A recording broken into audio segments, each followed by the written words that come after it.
Mesdames, Messieurs, la communauté versatile, bien le bonsoir. On se retrouve pour cette presque quotidienne slash hebdomadaire. On est le 8 avril 2025 lorsque j'enregistre cette vidéo. Il est 19h02 et cette vidéo est bien évidemment dédiée à la communauté versatile en premier lieu, mais cette fois-ci, elle est aussi et surtout dédiée à la communauté YouTube puisqu'elle découle d'une réflexion que j'ai eue hier lors d'un un coaching personnalisé d'un membre de la communauté versatile. Donc voilà, Laurent, si tu passes par là, big up, c'est grâce à toi si cette vidéo a vu le jour.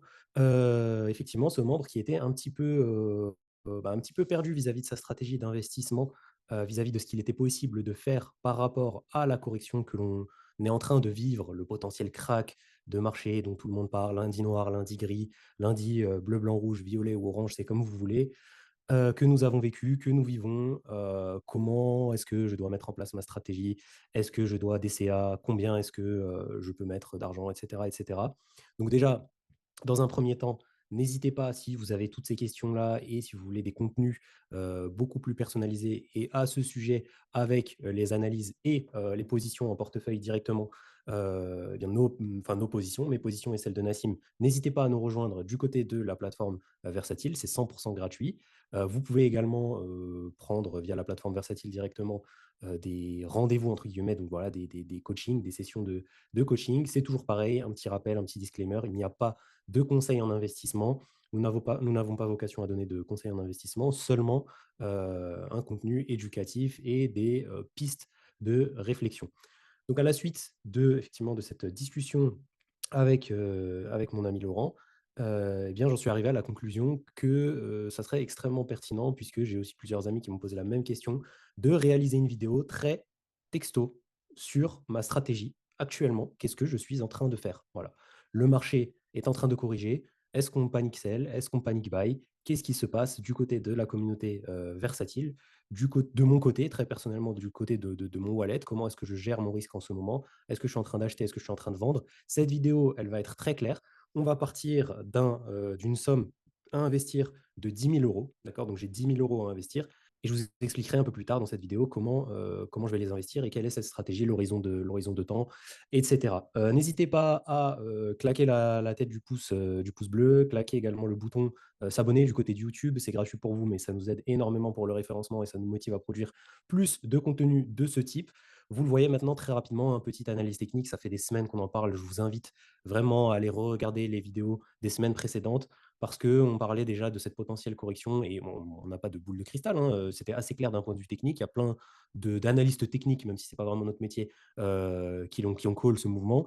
Donc les cassures des moyennes mobiles 50 en hebdomadaire, on a dit effectivement à la suite de la cassure de ce falling wedge sur le SP500 et de la moyenne mobile 20 et de la moyenne mobile 50 qu'on entrerait potentiellement en territoire correctif plus prononcé avec un petit retour aux alentours de la moyenne mobile 200. Donc attention, la correction n'est probablement pas terminée du côté des indices. Le rebond qu'on voit aujourd'hui et peut-être même toute cette semaine vont peut-être être des rebonds techniques, puisqu'on sait que voilà, pour l'instant, ni la Chine ni les États-Unis n'ont l'air de vouloir lâcher de l'Est du côté des tarifs et que le marché est 100% drivé par ça. Quoi qu'il en soit, on n'est pas là pour parler de macroéconomie, on est là pour parler de stratégie d'investissement. On s'est retrouvé effectivement dans ces zones de rechargement concernant les indices majeurs. On va passer tout de suite sur la stratégie. Quelle est ma stratégie? Alors, je vais vous expliquer, c'est très simple. Ce tableau peut paraître un petit peu compliqué de prime abord, mais en réalité, c'est extrêmement simple. C'est un extrait de l'un des tableaux qui est disponible 100% gratuitement, une fois de plus, sur la plateforme Versatile, des ETF. Effectivement, je ne vais pas tout vous donner ici. Je vais vous donner uniquement ma stratégie ETF. La stratégie action, elle est pour les membres de la communauté Versatile, que vous pouvez rejoindre une fois de plus gratuitement. Mais on va ici parler uniquement des ETF. Donc, voici les ETF sur lesquels je suis en train d'investir et sur lesquels je base ma stratégie d'investissement de 10 000 euros. Donc, le premier ETF qui est le Amundi ETF Leverage MSCI USA Daily UCITS ETF. C'est un ETF qui est un petit peu comme le SP500, qui a un gros indice de corrélation avec le SP500, mais qui le surperforme légèrement parce qu'il y a moins d'actions dans cet ETF-là, tout simplement. Le Amundi Nasdaq 100 Daily Leverage UCITS ETF, donc ça c'est le Nasdaq 100 en levier, le Lixor K40 en levier, le Lixor Daily LevDAX, donc toujours en levier, le MSCI Semiconductor et le Emerging Markets Asia, donc en dernier ETF. D'accord. Donc voici les 6 ETF sur lesquels j'investis actuellement. Donc vous pouvez noter que sur ces 6 ETF, on en a 4 qui sont en levier. C'est les 4 indices géographiques principaux, donc DAX pour l'Allemagne, CAC 40 pour la France, le Nasdaq pour les valeurs tech aux États-Unis et le MSCI USA qui est un peu un SP500 en levier. Vous voyez que j'ai sélectionné ces ETF parce qu'ils sont également en partie tous éligibles au PEA, en tout cas pour ce qui concerne les 4 premiers. Vous pouvez trouver un Emerging Market Asia aussi éligible en PEA pour les résidents français. Donc voilà, je vous ai sélectionné ces ETF-là parce que je sais qu'il y a beaucoup de résidents français qui regardent les vidéos, même s'il y en a de plus en plus qui sont intéressés par l'expatriation. Vous le savez, nous, on est expatriés, moi de mon côté en Suisse. Et on a vu sur les dernières vidéos que d'ailleurs les sujets d'expatriation vous ont énormément plu. Il y a plus de contenu qui arrive en ce sens. Revenons à notre vidéo, vous remarquerez qu'il y a 4 ETF, comme je vous l'ai dit, qui sont en levier. Pourquoi du levier? Tout simplement parce que j'ai remarqué lors de la crise du Covid, qui était un peu vraiment la première fois où j'ai vraiment mis les pieds dans une crise économique majeure qui fait donc un peu bouger les lignes au niveau des indices mondiaux principaux. Les ETF qui ont le plus performé par la suite ont été les ETF qui sont en levier 2. D'accord? Je vous déconseille très fortement, bon, une fois de plus, pas de conseil d'investissement, hein, mais je ne vous recommande pas du tout d'aller sur des ETF ou sur du levier supplémentaire que du levier 2. D'accord? Donc déjà, c'est de la réplication synthétique, hein, il faut garder ça à l'esprit quand on est en levier. Donc on a ce niveau de risque supplémentaire. Rien ne vous empêche, si vous n'êtes pas OK avec ça, de vous mettre en position spot simple, donc sans levier. Pourquoi le levier? Parce que tout simplement, je vais vous montrer que si on rebondit depuis la zone où on se situe actuellement sur le SP500, et c'est le narratif que je joue à moyen long terme, hein, notamment via notre stratégie ETF, vous le savez que c'est du moyen long terme, enfin la communauté versatile en tout cas le sait. Si on revient sur les ATH, ce qui est probable voilà, dans les prochaines années, on a une performance de 21%. D'accord? Maintenant, s'il se passe la même chose du côté du sous-jacent, du côté du levier 2, donc là, on regarde le sous-jacent. Du côté du levier 2, bien évidemment, qu'on a une performance de 60% à aller chercher. Et là, je ne vous parle même pas des points bas. Là, je vous parle de la performance à aller chercher depuis les points actuels, donc les zones sur lesquelles on est en train de DCA, d'accord? Puisqu'on ne time pas le marché, on ne peut pas timer le marché, d'accord? Si on prend depuis le point bas, ça fait une performance à aller chercher de plus 86%.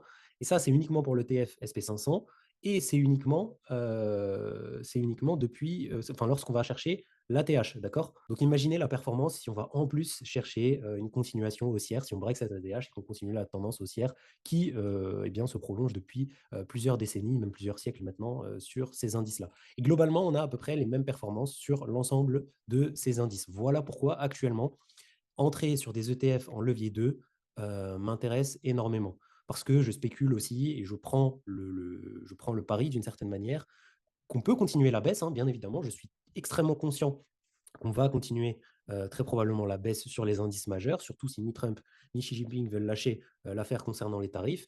Mais est-ce qu'on peut aller encore sur le SP500, sur le Nasdaq, réembrayer sur un moins 20%? Ça, j'y crois beaucoup moins. Est-ce qu'on peut faire un moins 10%? Oui, tout à fait. Ça veut dire que sur le levier 2, sur les positions là sur lesquelles je me suis déjà placé, ça me fait un moins 20%. Mais je suis prêt à prendre ce risque, d'autant plus que je suis en train de DCA sur les 6 prochains mois, vous allez le voir. Je suis prêt à prendre ce risque pour être dans le marché au cas où ce dernier décide finalement de ne pas repartir à la baisse pour les moins 10, les moins 15%, mais décide soit de latéraliser, soit de repartir à la hausse. Je veux absolument être dans le train lorsque le marché va repartir à la hausse. D'accord? Donc voilà quel est le rationnel d'investissement, tout simplement. Actuellement, le coût de ne pas être, j'estime juste, voilà, pour faire court, que le coût de ne pas être dans le marché s'il se retourne à la hausse est bien plus cher, bien plus élevé que le coût d'une correction de moins 10, moins 15, moins 20% supplémentaire, d'autant plus que ça me permettra de diminuer mon prix d'acquisition, puisque, vous le savez, je suis actuellement en DCA. Maintenant que vous avez cette liste d'ETF, la somme à investir, c'est 10 000 euros. D'accord? Donc voilà, vous voyez, un versatile, on parle français, c'est très clair. 10 000 euros sur un horizon de temps de 24 semaines, donc sur les 6 prochains mois, parce que je pense que la situation peut se solder dans les 6 prochains mois. Si vraiment ça dure, eh bien, j'étendrai le DCA peut-être à 6 mois supplémentaires, mais honnêtement, j'y crois pas trop. D'ici 6 mois, on sera à la fin de l'année. Je pense que la géopolitique sera rentrée dans l'ordre. Je pense que la Fed aura baissé ses taux. Je pense que voilà, il y aura beaucoup de choses qui se seront améliorées que les USA auront refinancé leurs dettes, etc., etc. Donc que tout sera rentré dans l'ordre.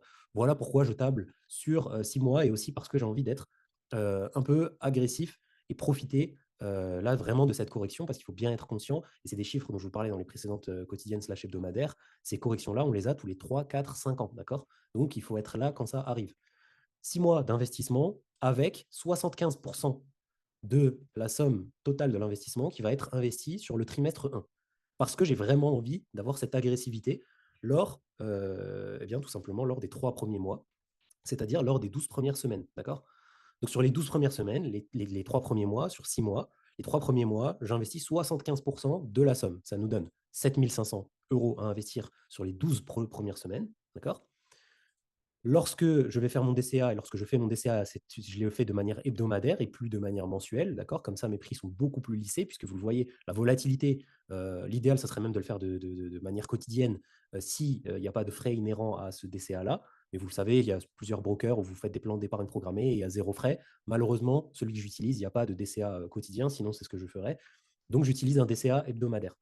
Donc ça me donne un DCA hebdomadaire tout simplement, hein, je divise 7 500 par le nombre de semaines du trimestre 1, donc par 12, et ça me donne 625 euros. D'accord. Donc j'ai 625 euros à allouer toutes les semaines actuellement lors de cette correction sur ces différents ETF.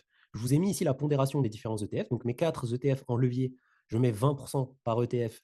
Je mets 20, enfin voilà comment je divise mes poches. 20% par ETF pour les ETF en levier, pour le semi-conducteur 10% et pour le marché émergent 10%. D'accord. Et donc ensuite, c'est simple, je fais pour mon DCA hebdo du trimestre 1, je fais 625 euros fois la pondération, donc fois 20%, donc fois 0,2, ça me donne 125 euros à allouer sur mes ETF en levier chaque semaine sur les 12 prochaines semaines. 62,50 € puisque c'est des plus petites pondérations du côté du semi-conducteur et du côté du emerging market. Ça me permet d'être hyper agressif sur les 12 premières semaines, d'accord, sur mes 10 000 euros. Et donc, je vous ai mis les sommes ici pour être sûr de vérifier à chaque fois que ça correspond à chaque fois à la somme que j'ai effectivement pour la semaine, à ma poche d'investissement. Donc 625, 625, c'est top. Pour le DCA hebdomadaire, lors du trimestre 2, donc d'ici 3 mois, on passe à 25%, les 25% restants de ces 10 000 euros, tout simplement, donc 2 500 euros, d'accord. Ça nous fait 208 euros par semaine. Et ensuite, je multiplie par les pondérations, par ETF, pour retomber sur mes pattes. Donc ça me donne 41,67, donc disons 42 ou 41 euros, c'est comme vous voulez, pour les ETF à levier, et 21 euros pour le semi-conducteur et pour le emerging market. Et ça, chaque semaine, c'est des plans qui sont exécutés de manière automatique, d'accord. Et j'arrive, je retombe sur mes pattes, donc mes 208 euros et 33 centimes par semaine pour mon trimestre 2. Globalement, voici de manière très claire, actuellement, ma stratégie d'investissement sur les ETF. Ceci ne constitue en rien un conseil en investissement, ça ne constitue absolument pas, bien évidemment, ça n'a pas vocation à être copié. Faites votre propre stratégie, mais tout ça pour vous dire et surtout pour illustrer comment on construit une stratégie de manière assez simple. Vous voyez que j'ai un horizon de temps, j'ai une somme à investir qui est assez claire. Donc, toujours pareil, hein, les fondamentaux pour la communauté versatile, vous avez accès à toutes les archives concernant, concernant ces masterclass-là. Mon épargne de sécurité, elle est faite, elle est de côté. Je n'y touche pas particulièrement. Si vraiment on a des points qui sont hyper intéressants, je peux décoffrer un petit peu de cette épargne de sécurité pour remettre une bonne cartouche sur certains indices, voire sur certaines actions, même si là, je préfère me placer sur les indices, notamment en levier. Mais voilà, donc j'ai la somme que j'ai à investir, j'ai mon horizon de temps, j'ai mes différents actifs, j'ai mes pondérations et maintenant, je laisse juste ça tourner toutes les semaines. J'ai mon investissement qui va se réaliser et dans, voilà, 6 mois, 1 an, 2 ans, quand le marché se sera retourné à la hausse, eh bien, je récolterai les fruits de, ce DCA qui a été fait de manière optimale et de manière stratégique surtout. J'aurais respecté ma stratégie sans me laisser avoir par le FOMO. Je vous assure que les gens qui se sont laissés avoir par le FOMO, qui ont vendu sur le supposé lundi noir ou pire encore, qui ont mis toutes leurs cartouches la semaine dernière alors que lundi, on a continué à corriger, probablement que les prochaines semaines, on continuera à corriger. Gardez à l'esprit que si l'investissement est une fusée et que vous voulez aller le plus loin possible dans l'espace, votre kérosène, c'est ce qui vous permet d'aller loin, c'est le cash. Cash is king, d'accord. Donc ne brûlez pas tout votre cash tout de suite, ne vous laissez pas avoir par le FOMO. La correction peut durer. Le marché est choqué par ce qui vient de se passer. De toute façon, ça va durer encore plusieurs semaines, je pense. Il y a très peu de chances qu'on ait un V-bottom. Et d'ailleurs, cette histoire de V-bottom, je l'ai beaucoup entendue du côté de la crise Covid notamment. Mais je pense que beaucoup ont la mémoire courte, puisque si on regarde combien de temps a duré la récupération de la crise Covid, elle a duré 181 jours, d'accord? Donc pendant 181 jours, vous pouviez acheter sur des points plus bas que ceux, sur lesquels on était avant la crise du Covid, d'accord? Voilà, tout simplement. Donc même une reprise entre guillemets en V-bottom, puisqu'ici une bougie correspond à une semaine, eh bien ça nous laisse largement le temps de rentrer progressivement et vous voyez que si on doit aller, en dessous de la moyenne mobile 200 en hebdomadaire, on est bien content de ne pas avoir cramé toutes ces cartouches ici. D'accord? Donc il vaut mieux acheter régulièrement ici, ici, ici, ici, ici, voilà, pour avoir un PRU, un PRU moyen, qui se situe ici ou ici. D'accord? Voilà, tout simplement. Je pense que c'était une, nécessité de faire cette vidéo, surtout après, comme je vous l'ai dit, le coaching qu'on a eu avec Laurent hier. Je pense que c'est vraiment une demande de la communauté. Donc voilà, vous avez ce tableau. Une fois de plus, pas vocation à être copié.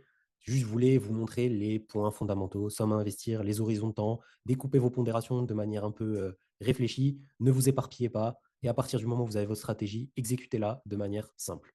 Voilà, je vous souhaite une excellente soirée, une excellente journée. Je vous dis à la prochaine. Ciao, ciao.